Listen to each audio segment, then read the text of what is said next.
امام احمد रहमतुल्लाह अलैह ने अपनी मुस्नद में एक वाक़या नकल किया है, जिसके रावी हज़रत अबू उमामा रज़ी अल्लाह ताला अन्हो हैं।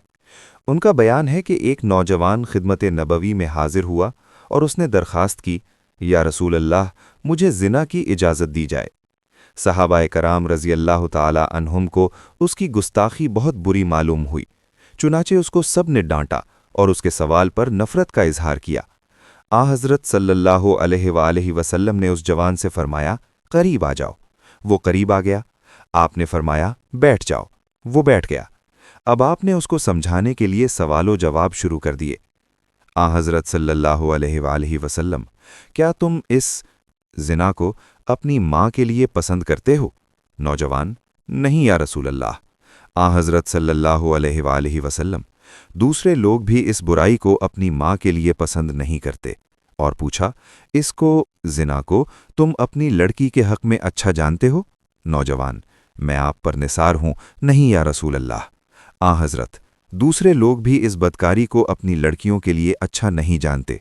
फिर पूछा, इस बुरे काम ज़िना को अपनी बहनों के हक़ में बर्दाश्त कर सकते हो? नौजवान, हरगिज़ नहीं या रसूल अल्लाह। आ हज़रत, दूसरे लोग भी इस गंदगी को अपनी बहनों के हक़ में बर्दाश्त नहीं कर सकते। फिर सवाल किया, अच्छा तुम इस बुरे काम ज़िना को अपनी फुफ्फी के लिए पसंद करोगे? नौजवान, नहीं या रसूल अल्लाह। आ हज़रत, दूसरे लोग भी ज़िना को अपनी फुफ्फी के साथ गवारा नहीं करते।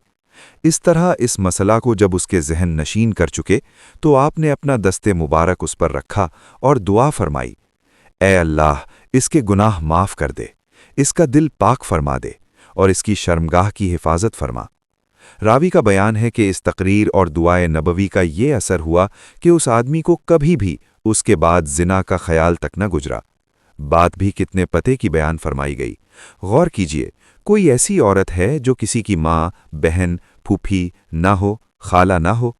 फिर ये क्या इंसानियत है कि किसी की माँ, बहन, लड़की और फुफ्फी वगैरह से नाजायज़ हमबिस्तरी की जाए?